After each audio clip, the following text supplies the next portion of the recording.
নমস্কার চাষী বন্ধুরা, কিষাণ বাণী অনুষ্ঠানে আপনাদের সকলকে স্বাগত। এই অনুষ্ঠানটি পরিবেশিত হচ্ছে ভারত সরকারের কৃষি এবং কৃষক কল্যাণ মন্ত্রকের সহায়তায়।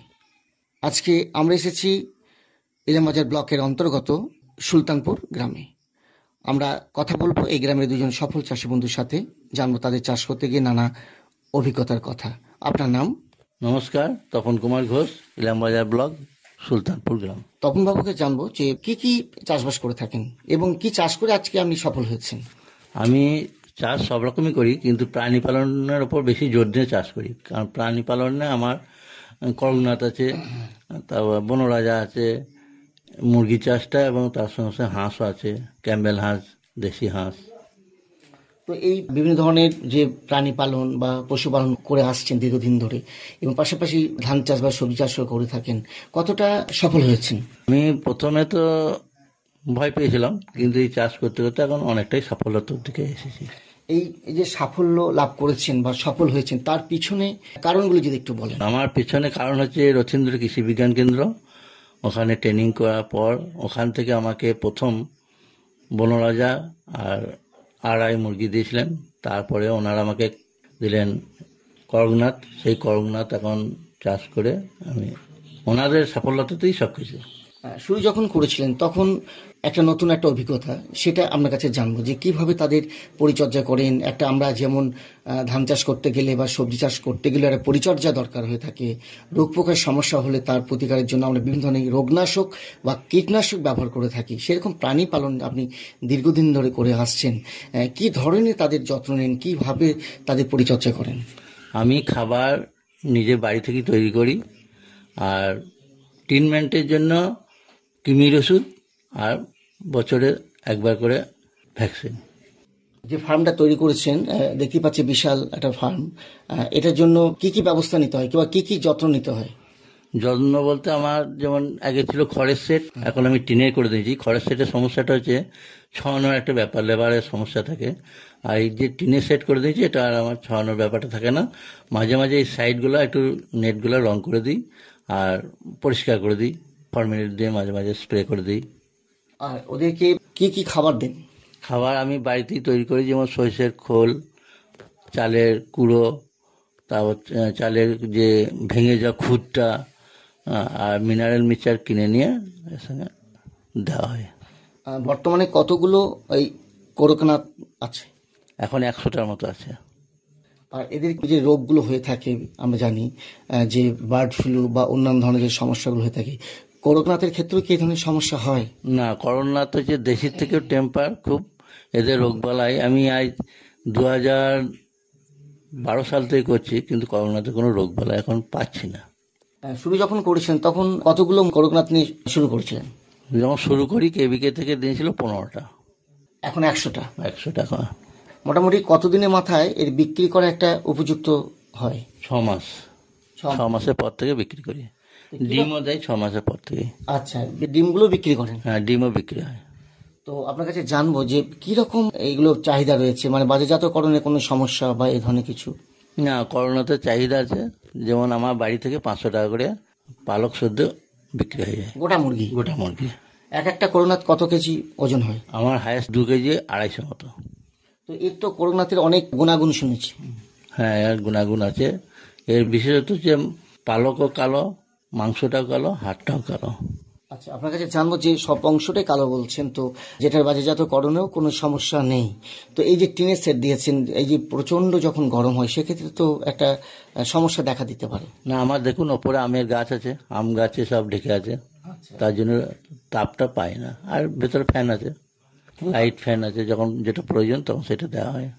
আর দেখতে পাচ্ছি তো শুধুমাত্র করকনাথ না, বনরাজ যে মোরগগুলো সেগুলো কিন্তু রয়েছে, এদেরও কি বিশেষ যত্ন নিতে হয়? হ্যাঁ, বনরাজেও জন্ম নিতে হয়, এটা আলাদা করা আছে। কারণ বনরাজটা এই জন্যই করে, ওদের ডিমের সাইজ অনেকটা মোটা করোনাতের থেকেও। হ্যাঁ, আর করোনাতে যেটা বাচ্চা অ্যাভেলেবেল নাই, আমাকে তো মেশিন থেকে বাচ্চা তোলাইতে হয়, এইটা একটা সমস্যা। এটা কিভাবে তোলেন একটু আমি জানবো আপনার কাছে। ডিমটা প্রথমে আমরা বাছাই করে নিই। বাছাই করার পর আমাদের রথীন্দ্র কৃষি বিজ্ঞান কেন্দ্রে মেশিন আছে। মেশিনের সাইজ ছোট অবশ্য, তো ওইখানে আমরা দিই। আমাকে নিজেকে যেয়ে 7 দিন পর আবার ডিমটাকে ঘুরিয়ে দেখে নিতে হয় যে কী অবস্থায় আছে। তারপরে ওটা আস্তে আস্তে 21 দিন পর বাচ্চা হয়ে যায়। তো এই যে বনরাজ যে মুরগিগুলি রয়েছে, এগুলো বর্তমানে কতগুলো সংখ্যা আছে? বনরাজ আছে 50টা, ওর সঙ্গে লাল মুরগিও আছে 50টা। ওই দুটো একসঙ্গেই আছে, করোনাটা আলাদা, এরা দুটো আলাদা। তো এদের কি কি খাবার দেন? ওই সর্ষের খোল, কুড়ো, চালের খুদ আর মিনারেল মিক্সচার পাইল করে দেওয়া হয়। আর কি কি ধরনের সমস্যা দেখা দেয়? এখন পর্যন্ত আমার সমস্যা দেখা দেয় না, যা আমরা তো অতিরিক্ত পরিচর্যা করি, তার জন্য কোনো সমস্যা হয় না। মাসে মাসে 3 মাস পর পর কৃমির ওষুধ আর বছরে 2বার করে ভ্যাকসিন দিয়ে দিই, ব্যাস, অসুবিধা কিছু হয় না। আর এই যে ধরনের এখন বর্ষাকাল, তারপর আসছে শীতকাল, অনেক সময় দেখেছি যে আমাদের এই বর্ষাকালে বা শীতকালে অনেক সময়, শীতকালে যেমন বার্ড ফ্লুটা বেশি প্রভাব দেখা দেয় এবং অনেক মোরগ মারাও যায় বা মুরগি মারাও যায়, সে ধরনের কোনো সমস্যা? না, আমাদের সেরকম কোনো সমস্যা নাই। আমার এই যে বড় খামার আছে, এটাতে সারাদিন ছাড়া থাকে, রাতে ভেতরে থাকে, এই জন্য কোনো সমস্যা হয় না। কিরকম লাভ হয় একটু জানবো। হ্যাঁ, লাভ আছে, করোনাতেও লাভ আছে, বনরাজতেও লাভ আছে। তো এক একটা করকনাথ বিক্রি করে আমি জানবো যে খরচ বাদ দিয়ে কতটা লাভ হয়? খরচ বাদ দিয়ে 1 ভাগ খরচ আর 2 ভাগ লাভ করোনাতের ক্ষেত্রে। আচ্ছা, এবং ম্যাক্সিমাম কতটা ওজন হয় ওর? 2 কেজি 250। বেশিরভাগ মুরগি 2 কিলো 250 হয়ে থাকে, এবং আমরা বাড়ি থেকেই কিনে নিয়ে চলে যাই। আমার বাড়ি থেকেই আমার রথীন্দ্র কৃষি বিজ্ঞান কেন্দ্রে জানে, এবং পল্লী শিক্ষা ভবনের টিচাররাও আসেন, ওনারাই নিয়ে যান। তো এই যে আপনি আজকে করকনাথ বা বলছেন যে বনরাজ বা লাল মুরগি চাষ করে আজকে সফল হয়েছেন, এই আপনার দেখে তো আরো চাষি বন্ধুরা করার একটা, যা আমিও করি, এরকম একটা চেষ্টা তারা চালাবে, তারা তাহলে কোথায় যোগাযোগ করবে? তারা রথীন্দ্র কৃষি বিজ্ঞানের সঙ্গে যোগাযোগ করে, তারাও এখন আমার আশেপাশে গ্রামে 6-7 জন মতো আমার দেখে দেখে চাষ করছে। আজকে প্রাণী পালন করে বা মুরগি চাষ করে আজকে সফল হয়েছেন, তাদের উদ্দেশ্যে কি বলতে চাইবেন? ওনারাও আমার দেখে দেখে চাইছে যে ওনারাও সফলতার দিকে যাক। আমি যখন এবারেও একটা নতুন মুরগি এনেছি, কাবেরী, এটা আমার নতুন, দেখা যাক এটাতে কি পয়সা হয়। কাবেরী, এই যে কাবেরী মুরগি এনেছেন বলছেন, তো এদেরও কি বিশেষ যত্ন নিতে হয়? যত্ন তো সব ক্ষেত্রেই নিতে হবে, যত্ন ছাড়া তো কিছু করা। খাবার কি দিন? খাবার সরষের খোল, চালের কুড়ো আর খুদ, মানে সব আর মুরগি, গম ভাঙায়। মানে এই যে করকনাথ বলছেন বা লাল মুরগি বলছেন বা বনরাজ বা কাবেরী, এদের ক্ষেত্রে খাবার কি একই? হ্যাঁ, খাবার সব একই, কোনো সমস্যা নেই? খাবারের কোনো সমস্যা নেই। এদের বয়স কত এখন বর্তমানে? এই কাবেরিটা হচ্ছে আজকে 21 দিন মতো বয়স হচ্ছে। এটা কতদিনের মাথায় আপনি বিক্রি করতে পারবেন? সব মুরগির ক্ষেত্রেই 6 মাস। 6 মাসের মাথায় আপনার 2 থেকে 2.5 কিলো ওজন হবে। এই কাবেরিটা এখানে বেশি হবে বলেছেন আমাদের রথীন্দ্র কৃষি বিজ্ঞান কেন্দ্রের ম্যাডাম, কিন্তু আমি এখনো তো প্রথম, এটা করার পর আপনাদেরকে বলতে পারবো। আপনাকে জানবো যে এই যে বিভিন্ন ধরনের মুরগি পালন করে আজকে সফল হয়েছেন, কি কি ধরনের পরিচর্যা করে থাকেন, কি কি যত্ন নেন, আরেকবার জানবো আপনার কাছে। সকালে আমরা উঠে প্রথম কাজ হচ্ছে একটু জলের সঙ্গে একটু ভিটামিন দিয়ে দিই, ওটা দেওয়া হলো। তারপর জলের পরই আমার খাবার দিয়ে দেওয়া হলো। খাবার আর জল পাশাপাশি থাকলো, ওদের সুবিধা মতো ওরা খেতে থাকলো সারাদিন এইভাবে। খাবার যখন ফুরিয়ে যায় আবার খাবার দিয়ে দিই, জল ফুরিয়ে গেলে অটো ড্রিঙ্কার আছে, অটো ড্রিঙ্কারের মাধ্যমে অটোমেটিক জলটা চলে যায়। আচ্ছা, তারপর খাবার দিয়ে দেওয়া হয়। খাবারটা ভরতে হয়, 3 বার দিই, সকাল, দুপুর আর বিকাল। খাবারটা 3 বার দেওয়া হয়। আচ্ছা, রাতে কোনো খাবার দেন না? রাতে কোনো খাবার দেওয়া হয় না, তারপর সকালে আবার এটা পরিচর্যা করেন? সকালে ওইভাবেই দেওয়া হলো। মানে যে খামারটা করেছেন সেখানে তো প্রচুর পরিমাণে মল থাকে, সেগুলো পরিষ্কার করতে সেটা হয়। আবার সকালবেলাতেই পরিষ্কার করে দেওয়া। সেগুলো কি জৈব সার হিসেবে ব্যবহার করেন? জমিতে জৈব সার হিসেবে ব্যবহার করি, আমি পুকুরে মাছ চাষ হিসেবে ব্যবহার করি। আচ্ছা, মাছ চাষও করে থাকেন? হ্যাঁ, মাছ চাষও করি। তো জানবো যে এই যে বিভিন্ন ধরনের মোরগ বা মুরগি পালন করেছেন, করকনাথ, লাল মুরগি বা কাবেরী, এই চাষ করে কিন্তু আপনি আজকে সফল হয়েছেন, পাশাপাশি মাছ চাষও করেছেন। কতটা জমিতে আপনি মাছ চাষ করেছেন? আমি 2 বিঘা একটা পুকুর জল করে আমি মাছ চাষ করছি। কি কি ধরনের মাছ আছে সেখানে? এখানে আছে আমার রুই, মিরি, কাতলা, সিলভার, আমেরিকান, গ্লাস কাপ। তো এই যে এখন শুরু বর্ষাকাল, কি ধরনের পরিচর্যা করেন? বর্ষাকালে প্রত্যেক মাসে জলের পিএইচ দেখে চুন দিতে হয়। আর খাবার আগে আমি ছড়িয়ে দিতাম, তাতে খাবার আমার অনেক ওয়েস্ট হতো। এখন আমি 4টে জায়গা করে দিয়েছি, 4 জায়গাতে ওপর নিচে মাঝে এরকম করে খাবার বস্তায় বেঁধে ছোট ছোট ফুটো করে দেওয়া হয়, সেখান থেকে মাছে খায়। আচ্ছা, এই সময় তো বর্ষাকাল, মাছের তো একটা রোগের সমস্যা হয়। পুকুরে চুন আর পটাশিয়াম যদি মাঝে মাঝে দেওয়া হয়, তাহলে আশা করি রোগের কিছু সে ধরনের কোনো সমস্যা নেই, সমস্যা হবে না। তো মাছ বিক্রি করে সফল হয়েছেন? হ্যাঁ, মাছ বিক্রি করে সফলতা হয়েছে। কোথায় বিক্রি করেন? আমরা বোলপুরেও দিই, আবার শ্রীনিকেতন কিষাণ মান্ডি আছে, ওখানেও দিই। 2টো বাজারই দেওয়া হয়। 2 জায়গায় বিক্রি করেন। মাছের তো চাহিদা রয়েছে, যেহেতু আপনাদের এখানে কোনো কেমিক্যাল বা ওষুধ ব্যবহার সেরকম করেন না, পুরোপুরি জৈব পদ্ধতি চাষবাস করেন।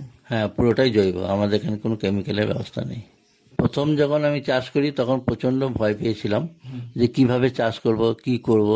তারপরে চাষ করতে করতে এখন আমার বিশাল অভিজ্ঞতা এসে গেছেন। সেই জন্য প্রত্যেকে অনুরোধ করব, প্রত্যেকে যেন এইভাবেই চাষ করে, ভয় করলে হবে না। একটা টার্গেট নিয়ে এগোতে হবে সামনের দিকে। তবে যদি কেউ সাহস নিয়ে এগোয়, আশা করি সে সফলতা হবেই।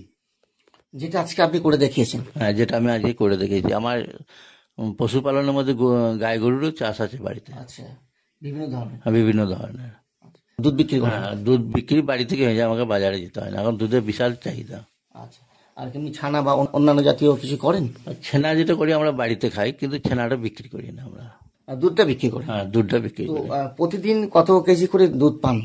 আমার 4টে গাই আছে, ওই 18-20 কেজি করে দুধ হয়। সবটাই বিক্রি করেন? হ্যাঁ, কিছু বাড়ি লেগে। সেটা কি বাড়ি থেকে নিয়ে যায় না বাজারে দিয়ে আসতে? না, আমাদের দুধটা বাড়ি থেকেই চলে যায়, বাজারে যেতে হয় না।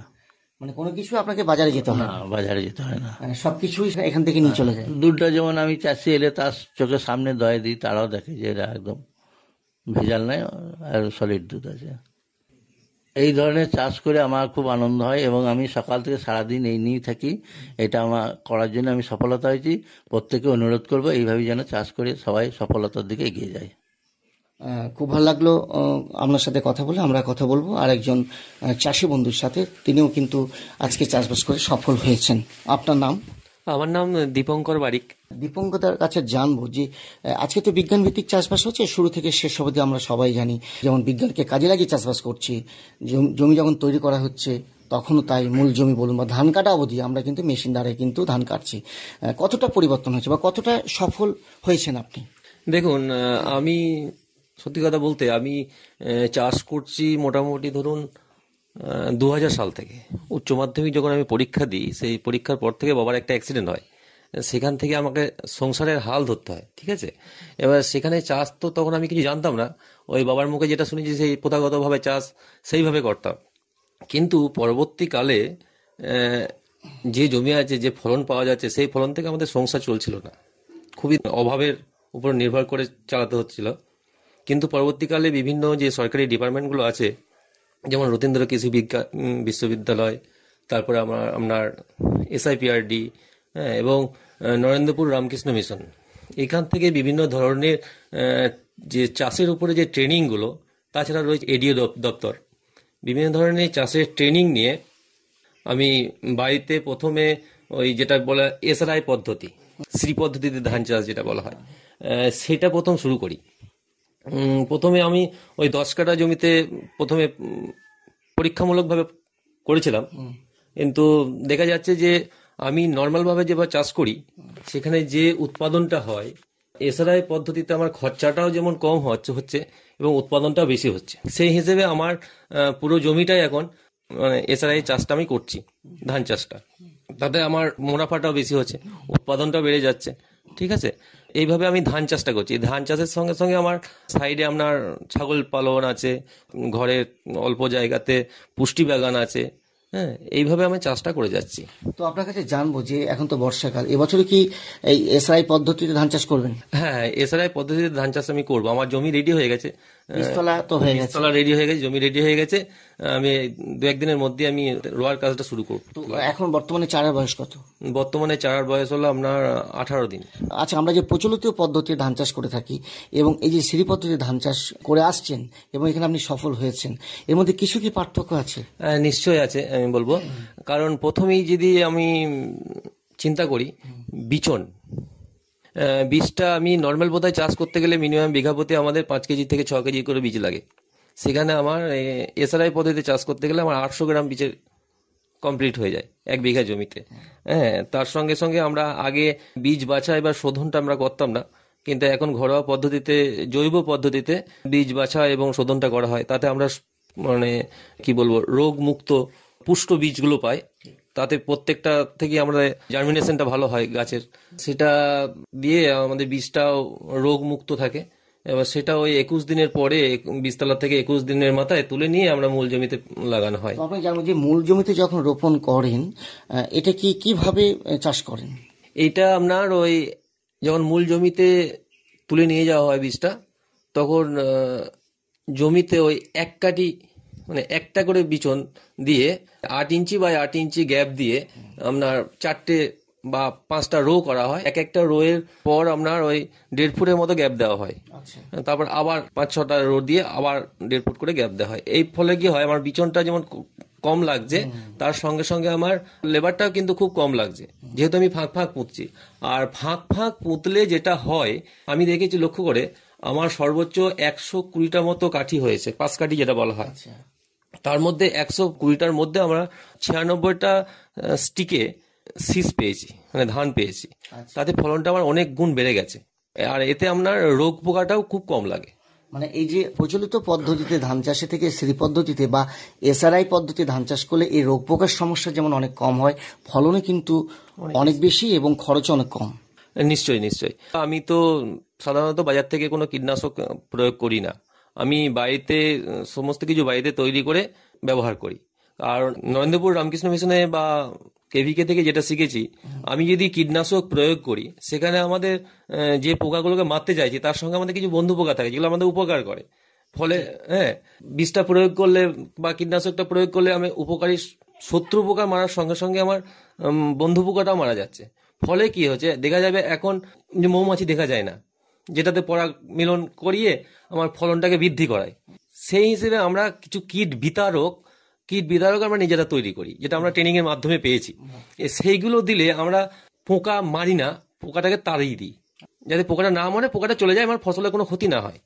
এই হিসেবে আমরা বিভিন্ন ধরনের, যেমন আছে আমরা যেমন নিমাস্ত্র, ব্রহ্মাস্ত্র, আগ্নেয়াস্ত্র, তারপরে আমরা গরুর যে পেচ্ছাপ আছে সেখান থেকেও আমরা অনেক কিছু ওষুধ তৈরি করা যায়।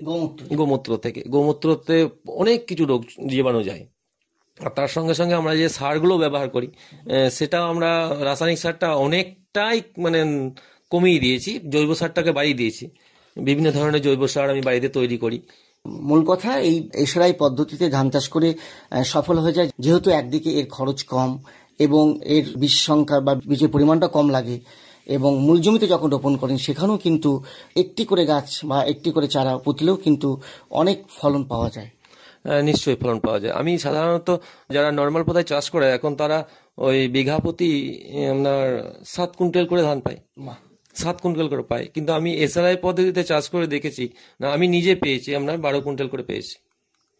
এটা একটা প্রচুর আমার মানে কি বলে যোগান দিবে লাভের মুখটা। আর তার সঙ্গে আমার যে পরিচর্যা খরচা সেটা কম, লেবার খরচা কম, অটোমেটিক আমার ফলনটা কিন্তু আরো কিন্তু বেড়ে যাচ্ছে, হিসেব করে দেখা যায় সব দিক থেকে। আমার তাতে জলের পরিমাণটা কম লাগে, নিরান দিতে আমার সুবিধা, মেশিনের সাহায্যে আমি নিরান দিতে পারি, যেহেতু ফাঁকটা থাকে বলে। আজকে আমরা এসেছিলাম ইলামবাজার ব্লকের অন্তর্গত সুলতানপুর গ্রামে, তাদের চাষবাস সংক্রান্ত নানা অভিজ্ঞতার কথা আজকে আমরা শুনলাম। এতক্ষণ এই অনুষ্ঠানটি শুনলেন ভারত সরকারের কৃষি এবং কৃষক কল্যাণ মন্ত্রকের সহায়তায়। সকলকে ধন্যবাদ জানিয়ে আজকের মতন আমাদের এই কিষাণ বাণী অনুষ্ঠান শেষ করছি।